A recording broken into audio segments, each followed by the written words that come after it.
Summer holidays வந்தாச்சு, நம்ம GT ஹாலிடேஸும் வந்தாச்சு. GT holidays, south India's #1 travel brand.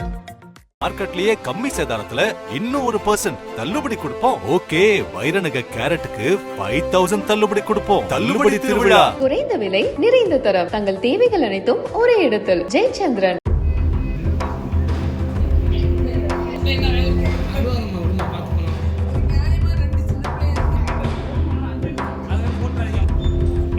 Sivaganga மாவட்டம் காரைக்குடிக்கு அருகே உள்ள சோமநாதபுரம் காவல் நிலையத்தில் சப் இன்ஸ்பெக்டராக பணியாற்றி வந்தவர் பிரணீதா.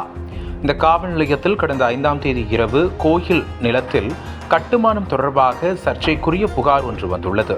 அந்த புகாரின் பெயரில் பாதிக்கப்பட்டவர்களுக்கு ஆதரவாக விடுதலை சிறுத்தைகள் கட்சியின் வடக்கு மாவட்ட செயலாளர் இளைய கௌதமன் உள்ளிட்ட சிலர் காவல் நிலையத்திற்கு வந்திருந்தனர். அப்போது அங்கிருந்த எஸ்ஐ பிரணீதாவிடம் புகார் மனு தொடர்பாக கேட்டபோது, நான் தற்போது இந்த மனுவை விசாரணை செய்ய முடியாது, உயர் அதிகாரிகள் விசாரிப்பார்கள், நான் வேறு காவல் நிலையத்திற்கு டிரான்ஸ்பர் செய்யப்பட்டுள்ளேன் என கூறியிருக்கிறார். இதனால் இரு தரப்பினருக்கும் இடையே கடுமையான வாக்குவாதம் ஏற்பட்டிருக்கிறது.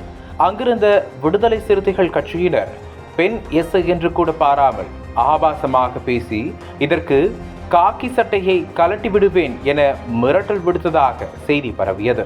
அதன் நீட்சியாக காவல் நிலையத்தில் நடந்த தகராறில் பெண் எஸ்ஐ பிரணீதாவுக்கு காயம் ஏற்பட்டு காவல் நிலையத்தில் மயங்கி கீழே விழுந்ததாகவும் உடனடியாக அருகில் இருந்த காவலர்கள் மீட்டு பெண் எஸ்ஐயை சிகிச்சைக்கு அனுப்பி வைத்ததாகவும் சொல்லப்படுகிறது. அதைத் தொடர்ந்து காரைக்குடி மாவட்ட அரசு தலைமை மருத்துவமனையில் அனுமதிக்கப்பட்ட பெண் எஸ்ஐ பிரணீதா தன்னை விடுதலை சிறுத்தைகள் கட்சியினர் தாக்கியதாக உயர் அதிகாரிகளிடம் புகார் அளித்துள்ளார்.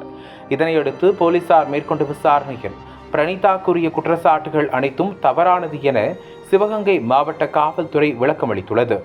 காவல் நிலையத்தில் இருந்த சிசிடிவி கேமராக்களை ஆய்வு செய்தபோது காவலர்கள் மற்றும் மருத்துவமனையில் இருந்த மருத்துவர்களிடம் விசாரணை நடத்தியதில் பிரணீதா கூறியது பொய் என்பது உறுதி செய்யப்பட்டது. சம்பவத்தன்று அமராவதி புத்தூர் கிராமத்தில் உள்ள கோயில் நிலத்தில் தகராறு தொடர்பாக இரு பிரிவினர் சோமநாதபுரம் காவல் நிலையத்திற்கு விசாரணைக்காக வந்திருந்தனர். அது குறித்து எஸ்ஐ முத்துகிருஷ்ணன் என்பவர் விசாரணை மேற்கொண்டார். இதற்கிடையில் எஸ்ஐ பிரணீதா காவல் நிலையத்திற்கு வந்து முத்துகிருஷ்ணனின் விசாரணையில் தலையிட்டார். அப்போது விசாரணைக்கு வந்திருந்த ஒரு பிரிவினர் ஆட்சேபனை தெரிவித்தனர். அந்த நேரத்தில் எஸ்ஐ பிரணீதாவிற்கும் விசிகாவின் இளைய கௌதமன் என்பவருக்கும் வாக்குவாதம் ஏற்பட்டது. இந்த சூழலில்தான் எஸ்ஐ பிரணீதா ஒரு தனியார் மருத்துவமனையிலும் தொடர்ந்து காரைக்குடி மருத்துவமனையிலும் 10 பேர் அவரை தாக்கியதாக கூறி சிகிச்சைக்கு சேர்ந்தார்.